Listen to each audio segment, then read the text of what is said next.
I'm Elliott Forrest, and welcome to another Artist Check-In. Today, one of America's best-loved opera singers. For more than 4 decades, she has graced the world stages and concert halls with her beautiful voice. Along the way, she's made more than 70 recordings and garnered multiple Grammys. Her latest recording is with the choral group Musica Viva NY, and it's called Crimson Roses. My guest is Frederica von Stade. Great to see you again. Nice to see you, Elliot. Thank you for inviting me. You're quite welcome. We're going to get to the recording in just a little bit itself, but do I understand this is being billed as your last recording? I'm lucky to have a last one, and I'm lucky that it's such a beautiful work. We're going to find out a little bit more about this recording a little bit later on, but I'm just interested where it all started for you. So many kids today, have this path where it could be like musical theater or opera. Was there a fork in the road for you at some point? Right around the corner from me, where I lived in New York, was the Mannes College of Music when it used to be on the East Side.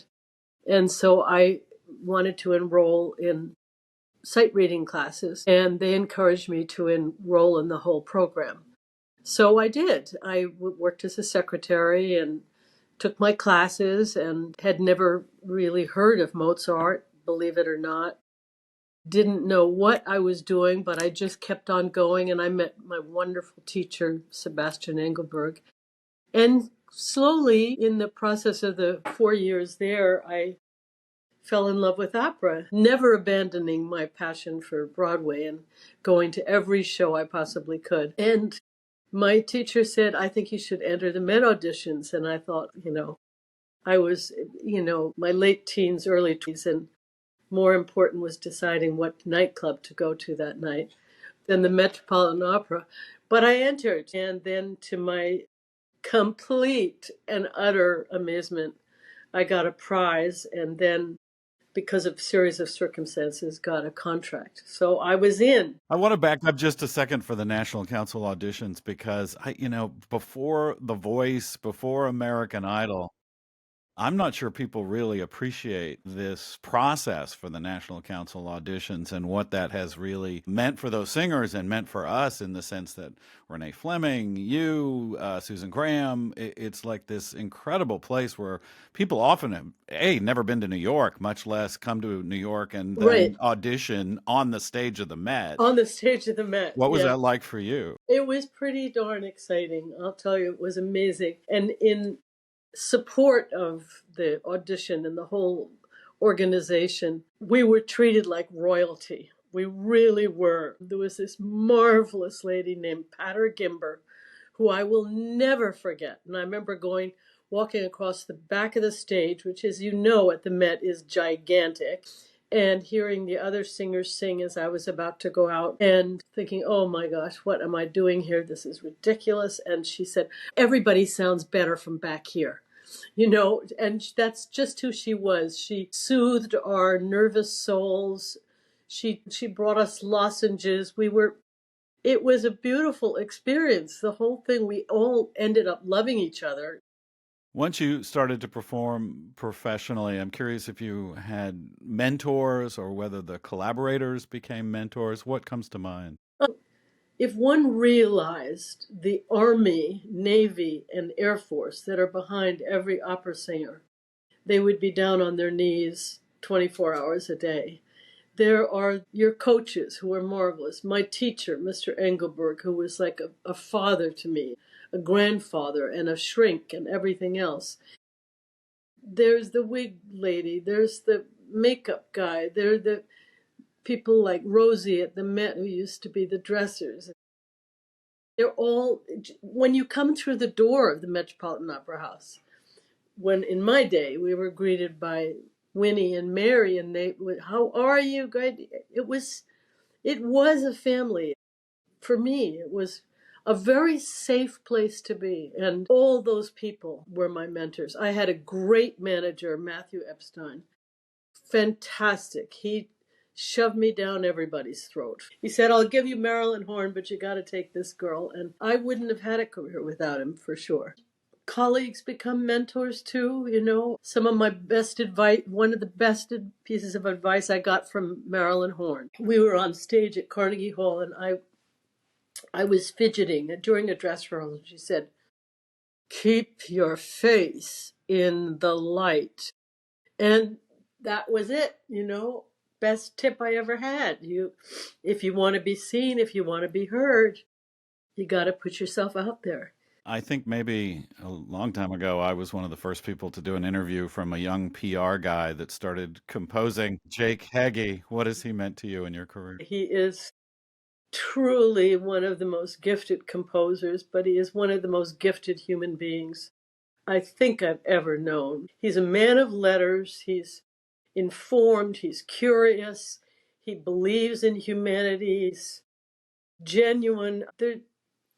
He's like one of my dearest friends in the whole world, and I'd trust him with every inch of my soul. You established a number of signature roles for yourself. You mentioned this already, a lot of pants roles. I mean, frankly, kind of what a bizarre thing that is I know it is. that I this know it. tradition continued, that and it was a mezzo, voice, so it made sense. Right. It always makes sense, but I always just think it's, a little I know. strange, and frankly, maybe out of its time. Now it's like men playing women, women playing men. Oh no, I know. Yeah. Doesn't, but for you, what was that connection? Was it just like, this is what I look like and this is my voice, so these are the roles, or were you genuinely drawn to these characters? No, it was this is what I my category was. And I loved it. I'm from a big family. My father was one of eight. I have 35 first cousins, and most of them are younger than me, and most of them are boys. And they used to come and visit me in New York, and that swagger and that sense of danger around them, and excitement and constant motion. I just loved it. So I felt that I had models to base anything on. It's very different when you play a boy backstage than when you play a girl. When you play a boy, many times you're even dressing yourself. You play a girl and you have three people around you putting on dresses and robes and undergarments. And boys, put your shoes on and get out there and sing. It's called Crimson Roses. It's with Musica Viva NY. Tell us a little bit more about the album, who's on it, what the music is. Well, the music it's an unusual collage of music that I think Joseph would regard it as a collage. It's very different. The piece that I did is called Perhaps, and it's really it's a true story by a poetess of some repute in England, and she lost her fiancé in the First World War. So you could say it's dated, but it's really very current as well. And it's just recognizing that her life will never be the same again. And for me, that had a special ring because my mother went through that. My mother lost the absolute love of her life in the war. And I could chronicle by my life and knowledge of her what happened to her because of that, who she became, and where she went with her life after losing him. And it's an amazing journey, and it fills me with admiration for her, but also that deep understanding that she would never ever be the same again. Both must have been very young, right? Oh yeah, mom was I think she was 24. My dad was 26 when he was killed. And I wasn't born yet, so she had that to go through by herself. You've been involved in many education and outreach efforts in the last few years. Obviously, that continues to be important to you. Oh yeah, I work with a group called Young Musicians Choral Orchestra, and it is the passion of my life now. We take kids from 9 to 18 from lower income backgrounds. It's free.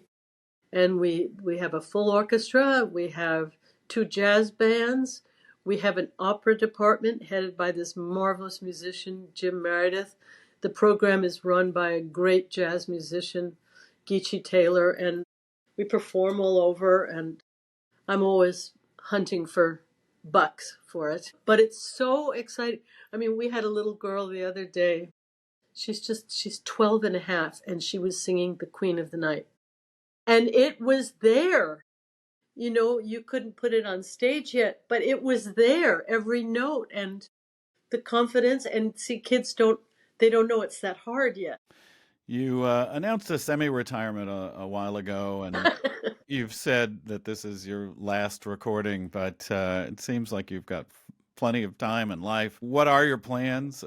Oh yeah, my plans are pretty much around family now. I still love being part of YMCO, and I love going to productions everywhere and hearing the young singers. And when I'm asked to judge competitions, I really enjoy that. I just love hearing the voices and what they do and seeing and personality and seeing where they are and what's next for them. The new album is called Crimson Roses, Musica Viva New York, and Frederica von Stade. It is such a delight to spend some time with you again. Thank you. Elliott, thank you. Thanks for inviting me, and it's great to see you. WQXR's artist check-ins are made possible with generous support from Rose Herschel.